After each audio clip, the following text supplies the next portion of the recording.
Hello students, आज जो है हम लोग कंस्ट्रक्टर का लास्ट पार्ट देखने वाले हैं जिसको बोलेंगे dynamic constructor.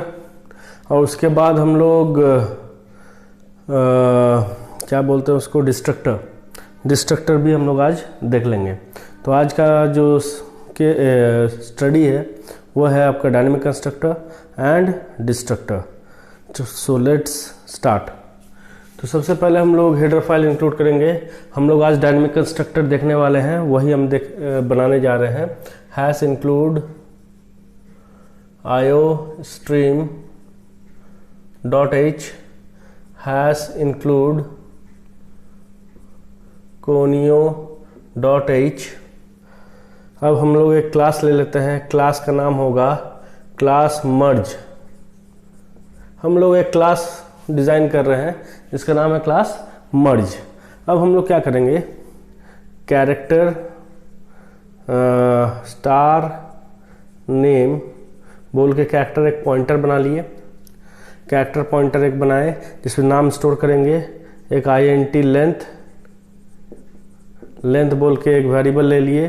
Public visibility mode में, ये सब तो प्राइवेट हो गया। पब्लिक विजिबिलिटी मोड में हम क्या करेंगे, मर्ज बोल के एक डिफ़ॉल्ट कंस्ट्रक्टर ले लेते हैं जिसमें कि लेंथ को हम 0 असाइन करते हैं। फिर name is equals to new CHAR character length +1, length +1 strcpy string copy करेंगे। नेम को हम लोग क्या पास करने वाले हैं, नेम इक्वल्स टू strcpy। यहाँ पे स्ट्रिंग कॉपी करने की ज़रूरत नहीं क्योंकि ये डिफ़ॉल्ट कंस्ट्रक्टर है, तो डिफ़ॉल्ट कंस्ट्रक्टर में हमको ज़रूरत नहीं होगा। अभी हम लोग जाते हैं पैरामीटराइज कंस्ट्रक्टर पे, मर्ज, जिसमें हम लोग कुछ पैरामीटर पास करेंगे। कैरेक्टर स्टार s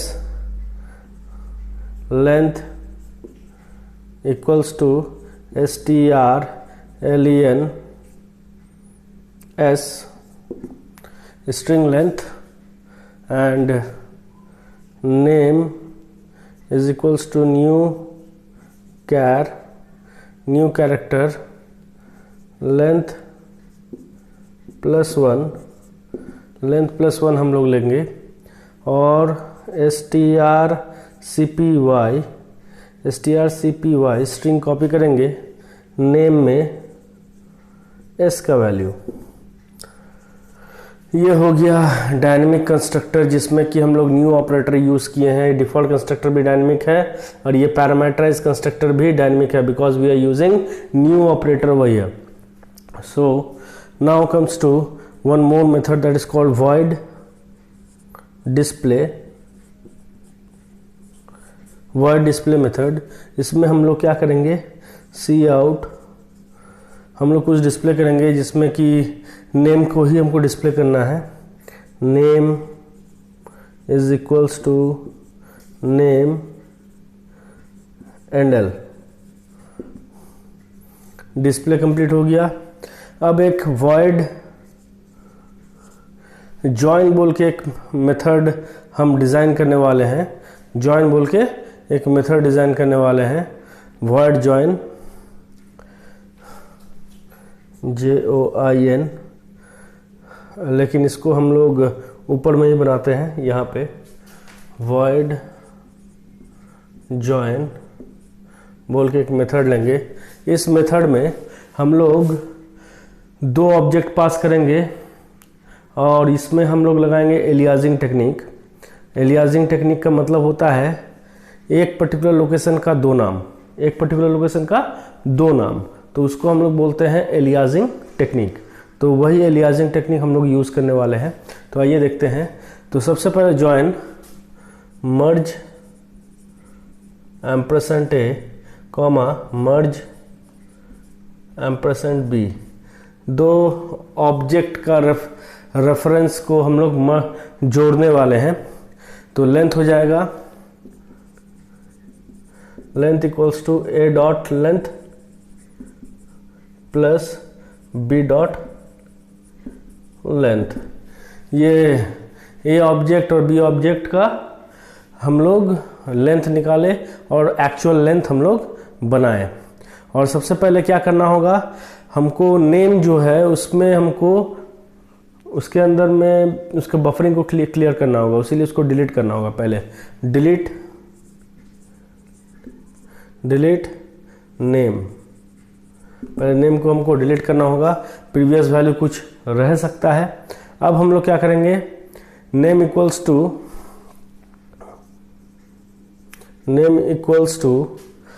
अब हम लोग को क्या करना है, name equals to new char length +1। पहले डायनेमिकली हम लोग लेंथ फाइंड आउट किए, कितना लेंथ होगा by the help of dynamic memory allocation, by the help of new operator. और strcpy स्ट्रिंग कॉपी करेंगे, नेम बोल के जो आपका वेरिएबल है मतलब कैरेक्टर पॉइंटर, उसमें हमको क्या रखना होगा, उसमें हमको ए डॉट नेम। अब क्या करना होगा, नेम तो ए डॉट नेम का मतलब है ए ऑब्जेक्ट के अंदर में जो नेम है उसका वैल्यू नेम में जाकर स्टोर हो जाएगा। लेकिन अब नेम में तो पहले से वैल्यू स्टोर है, लेकिन दूसरा बी डॉट नेम को जब हमको जोड़ना होगा तो स्ट्रिंग कॉन्कार्डिनेट हमको लगाना होगा। तो स्ट्रिंग कैट हमको यूज करना होगा, strcat। स्ट्रिंग कैट में क्या होगा, हम लोग क्या करेंगे, जो नेम में वैल्यू पहले से है उस नेम में हम लोग कॉन्कार्डिनेट कर देंगे बी डॉट नेम को। और बी डॉट नेम को कॉन्कार्डिनेट करने के बाद ये कंप्लीट हो चुका है, क्लास को भी ख़त्म कर देंगे। अब हम लोग इंटीजर टाइप या void main हम ले लेते हैं, void main। इस मेन फंक्शन में क्या करने वाले हैं, एक कैरेक्टर टाइप का पॉइंटर बनाएंगे, कैरेक्टर टाइप का पॉइंटर *p1 हम ले लेते हैं, which is equals to Amit बोल के एक स्ट्रिंग को हम रखने वाले। ठीक है, अब मर्ज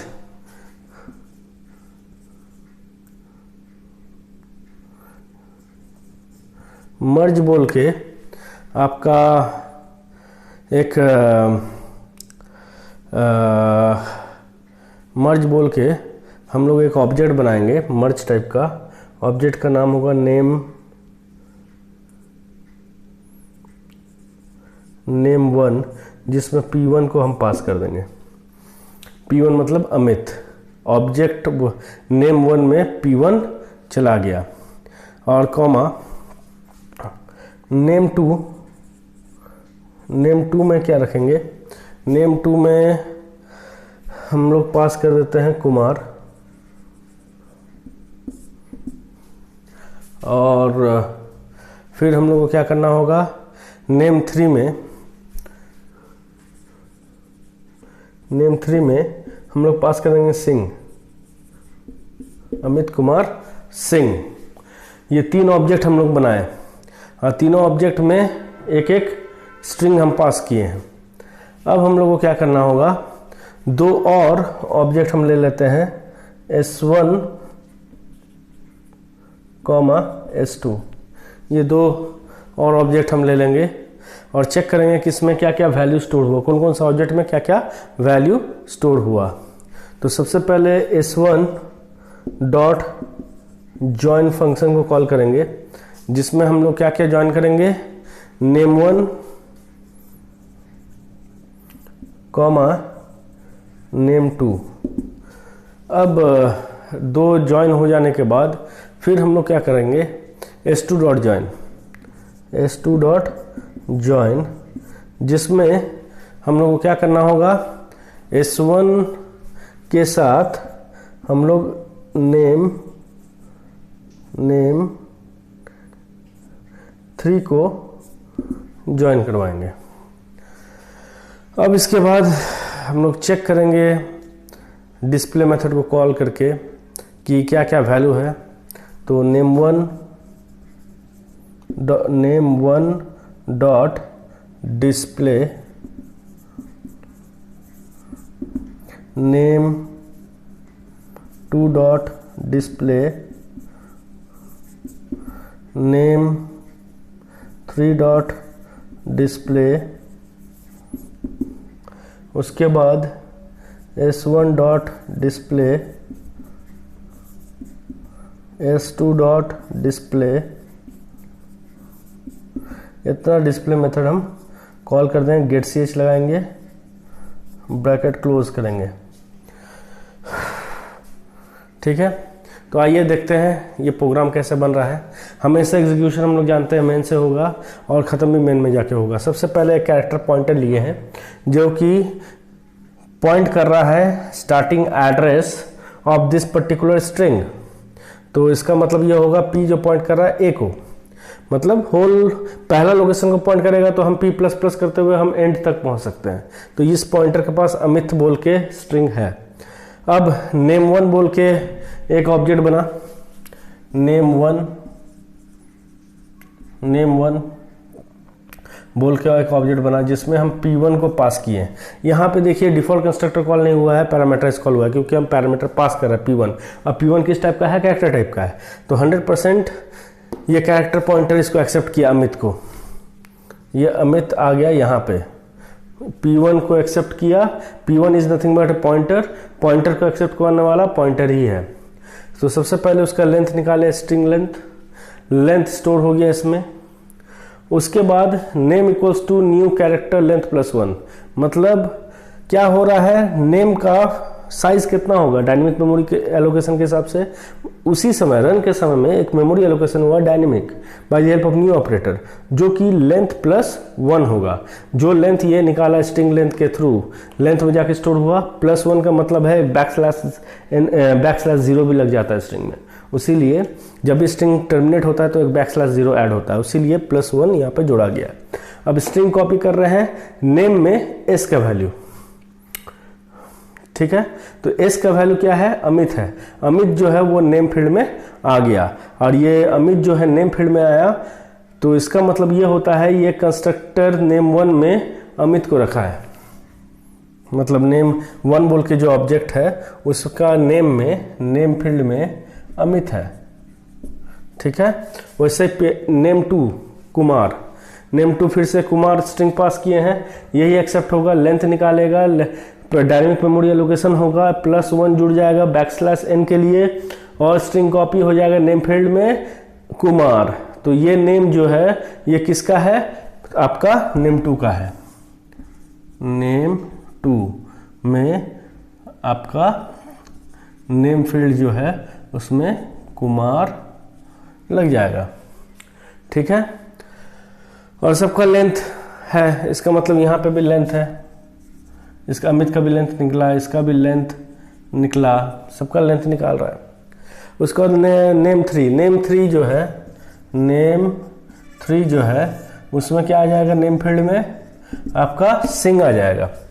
सिंग फिर से सिंग इसमें आया, SINGH एस कैच किया, लेंथ निकाला, लेंथ +1 मेमोरी एलोकेट किया डायनेमिक मेमोरी, और स्ट्रिंग कॉपी कर दिया तो इसमें आ गया सिंग। अब S1 एंड S2 दो ऑब्जेक्ट बनाए, तो S1 और S2 दो ऑब्जेक्ट बनाए। इसमें अभी डिफ़ॉल्ट कंस्ट्रक्टर कॉल हुआ है और बाय डिफ़ॉल्ट एक लेंथ का मेमोरी एलोकेशन किया है और कुछ नहीं। अब हम S1 डॉट ज्वाइन कॉल करेंगे। जब S1 डॉट ज्वाइन कॉल किए तो कंट्रोल यहाँ से ज्वाइन में गया, और name1 का वैल्यू जो अमित है और name2 का वैल्यू जो कुमार है, ये दोनों A और B के पास गया। लेंथ निकाले, टोटल लेंथ यहाँ पे आया। पहले नेम को हम डिलीट किए, डिलीट का मतलब होता है डायनेमिक मेमोरी एलोकेशन को डी एलोकेट किए। अब फिर से मेमोरी एलोकेशन हो रहा है, name equal to new character length +1, जितना लेंथ आया इन दोनों को मिला के +1 \n के लिए। स्ट्रिंग कॉपी किए, A डॉट नेम का वैल्यू जो अमित है वो नेम में आ गया। किसका नेम में? S1 का नेम में। तो नेम में अमित आया S1 में, इसको S1 मान ले रहे हैं, ये S2 है। अब क्या हो रहा है, आपका स्ट्रिंग कॉन्कार्डिनेट, उसी नेम में बी डॉट नेम को भी जोड़ा जा रहा है। तो इसका मतलब है बी डॉट नेम का मतलब होता है नेम टू डॉट नेम। तो कुमार, अमित कुमार आ गया S2 में, मतलब S1 में अमित कुमार 2 कॉन्कार्डिनेट हुआ। Next S2 dot join, S2 dot join का मतलब है फिर से ही ज्वाइन कॉल हुआ है, जिसमें S1 पास कर रहे हैं। S1 में क्या स्टोर है, अमित कुमार, तो इसमें अमित कुमार टोटल गया।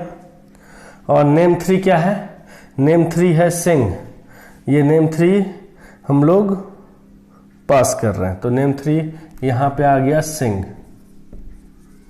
अब इन दोनों को मिला के लेंथ निकला, डिलीट किए नेम को, पहले डायनेमिक मेमोरी एलोकेशन किए +1 \0 के लिए, स्ट्रिंग कॉपी कर रहे हैं अमित कुमार इस नेम फील्ड में, मतलब S2 में का नेम फील्ड में पहले अमित कुमार एक साथ आया, क्योंकि ये अमित कुमार एक साथ पास हुआ था, ए डॉट नेम से आ गया। अब स्ट्रिंग कैट किए, स्ट्रिंग कॉन्कार्डिनेट किए उसी नेम में बी डॉट नेम को, बी डॉट नेम क्या है, सिंह है, अमित कुमार सिंह, ये टोटल कॉन्कार्डिनेट हुआ। अब क्या हो रहा है, डिस्प्ले कीजिए, नेम 1 डॉट डिस्प्ले अगर करते हैं तो 100% नेम 1 डॉट डिस्प्ले का मतलब होगा अमित, नेम 2 डॉट डिस्प्ले का मतलब होगा क्या, कुमार, नेम 3 डॉट डिस्प्ले का मतलब क्या होगा, सिंह, S1 डॉट डिस्प्ले का मतलब क्या होगा, S1 डॉट डिस्प्ले का मतलब होगा अमित कुमार, और S2 डॉट डिस्प्ले का मतलब होगा अमित कुमार सिंह। तो जाहिर है दोस्तों, ये आप लोग को समझ में आ गया होगा। तो नेक्स्ट हम लोग टॉपिक में जाते हैं, जिसका नाम है डिस्ट्रक्टर।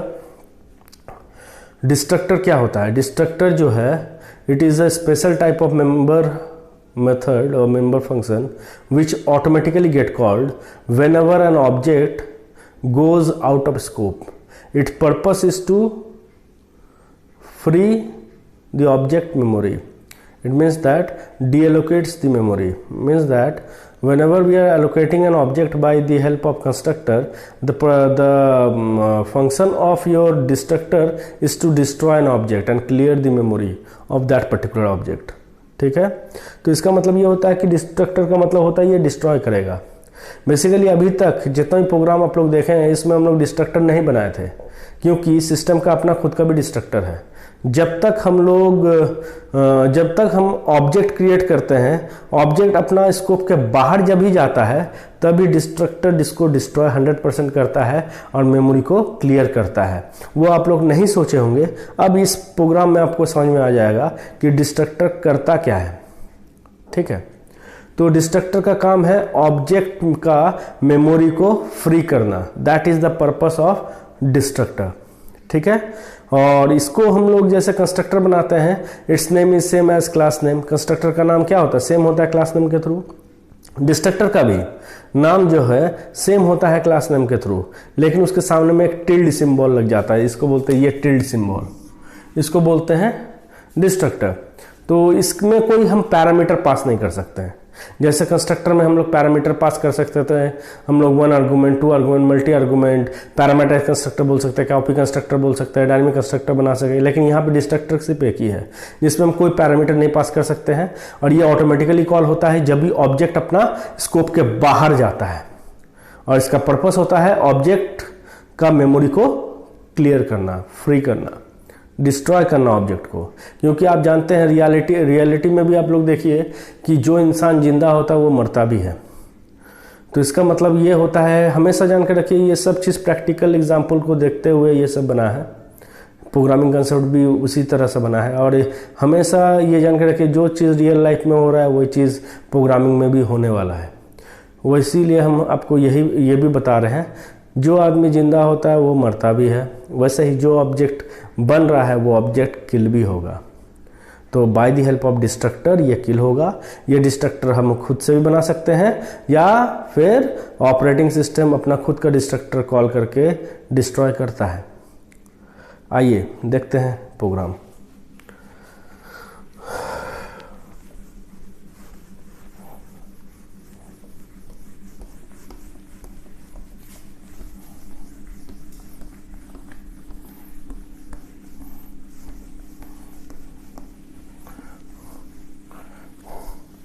तो सबसे पहले हम लोग डिस्ट्रक्टर का प्रोग्राम बनाने के लिए एक ग्लोबल वेरिएबल लेंगे int noc equals to 0 noa equals to 0। इसका मतलब क्या है? noc का मतलब होता है नंबर ऑफ ऑब्जेक्ट क्रिएटेड और noa का मतलब होगा number of object alive. Number of object created का मतलब होगा कितना ऑब्जेक्ट क्रिएट हुआ, ये हम लोग देख पाएंगे। तो कितना क्रिएट हुआ इसको तो हमको कंस्ट्रक्टर में रखना होगा। और number of object alive, alive का मतलब क्या होगा? कितना अभी जिंदा है। तो इसका मतलब है उसको भी हमको कहाँ पे रखना होगा? कंस्ट्रक्टर पे ही रखना होगा, ताकि वो अलाइव बताए, क्योंकि जितना क्रिएट होगा उतना अलाइव है अभी। लेकिन जब हम लोग डिस्ट्रक्टर कॉल करेंगे तो खाली उसमें हम लोग नंबर ऑफ ऑब्जेक्ट अलाइव को ही कॉल करेंगे, क्योंकि उसको हम माइनस माइनस करने वाले हैं। तो इसमें हमको पता चल जाएगा जितना बार डिस्ट्रक्टर कॉल हुआ उतना बार आपका ऑब्जेक्ट किल हुआ है, ये हमको मालूम चलेगा। चलिए देखते हैं। एक क्लास ए ले लेते हैं। इसमें हम लोग ए टाइप का एक कंस्ट्रक्टर ले लिए, जिसमें कि जब भी कंस्ट्रक्टर कॉल होगा हम सोच रहे हैं कि noc++ होगा, number of object created increment करेगा और नंबर ऑफ ऑब्जेक्ट अलाइव भी इंक्रीमेंट करेगा। इसीलिए इसको हम ग्लोबल डिक्लेरेशन किए हैं, ताकि हम इसमें वैल्यू असाइन बाय डिफॉल्ट कर दें। अब यहाँ पे cout एक दे देंगे, cout number of object created is equals to noc handle cout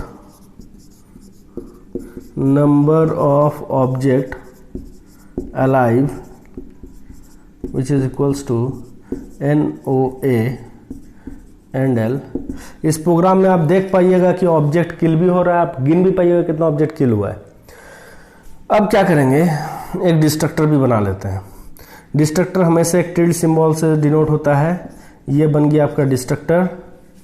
और अब यहाँ पे NOA माइनस माइनस हम करेंगे, नंबर ऑफ ऑब्जेक्ट अलाइव। जब भी कॉल होगा डिस्ट्रक्टर, इसका मतलब एक ऑब्जेक्ट किल हुआ है, तो हम नंबर ऑफ ऑब्जेक्ट अलाइव मतलब कितना जिंदा है उसको माइनस करेंगे। तो यहाँ पे cout number of object alive is equals to noa handle।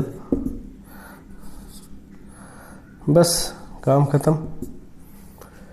अब हम लोग डायरेक्टली जाते हैं मेन पे, void main। इस मेन फंक्शन में हम लोग एक क्लास का ob1 ob2 ob3 ob4 ob5 5 object बनाते हैं। तो 5 ऑब्जेक्ट का मतलब है जब भी ऑब्जेक्ट बना कंस्ट्रक्टर कॉल हुआ तो पहले noc का वैल्यू कितना हुआ 1, इसका भी noa का 1, फिर दूसरा ऑब्जेक्ट कॉल हुआ 2 हो गया, तीसरा ऑब्जेक्ट 3 हो गया, चौथा ऑब्जेक्ट और पांचवा ऑब्जेक्ट मिला के 5 noc बोल के जो वेरिएबल है उसमें और noa, इन दोनों में आपका वैल्यू 5 है अभी फ़िलहाल, क्योंकि 5 ऑब्जेक्ट क्रिएट हुआ है। अब हम लोग क्या करते हैं, यहाँ पे स्कोप देते हैं और यहाँ पे ob6 ob7 इतना ऑब्जेक्ट और बनाते हैं। अब क्या होगा, जब ही ये बना, ये स्कोप के अंदर में ये इतना ऑब्जेक्ट क्रिएट हुआ तो इतना वैल्यू आया। जब इस स्कोप के अंदर में गए तो 2 ऑब्जेक्ट और क्रिएट हुआ, इसका मतलब 2 बार ये कंस्ट्रक्टर फिर से कॉल हुआ होगा। तो इसका मतलब इसका वैल्यू कितना हो गया, 5 1 6 1 7 7 2 ऑब्जेक्ट और क्रिएट हुआ है। अब जब ही कंट्रोल इसके बाद नीचे जाएगा तो ऑटोमेटिकली ये डिस्ट्रक्टर कॉल हो जाएगा यहीं पे और नंबर ऑफ ऑब्जेक्ट अलाइव को माइनस करेगा। 2 ऑब्जेक्ट किल होगा क्योंकि इसका स्कोप यहाँ से स्टार्ट हुआ यहाँ पे ख़त्म हुआ, तो इस ऑब्जेक्ट का स्कोप यहीं तक है। इन सब ऑब्जेक्ट का स्कोप पूरा मेन तक है क्योंकि मेन में ये डिक्लेयर हुआ है। यहाँ पे स्कोप फिर से क्रिएट किए थे, इस स्कोप के अंदर में 2 ऑब्जेक्ट क्रिएट हुआ था, तो जब भी कंट्रोल इसके बाहर निकलेगा तो ये 2 ऑब्जेक्ट किल होगा। तो ये 2 ऑब्जेक्ट जब किल हो रहा है तो नंबर ऑफ ऑब्जेक्ट NOA -2 बार हुआ है, तो इसका मतलब ये हो गया 5। ठीक है।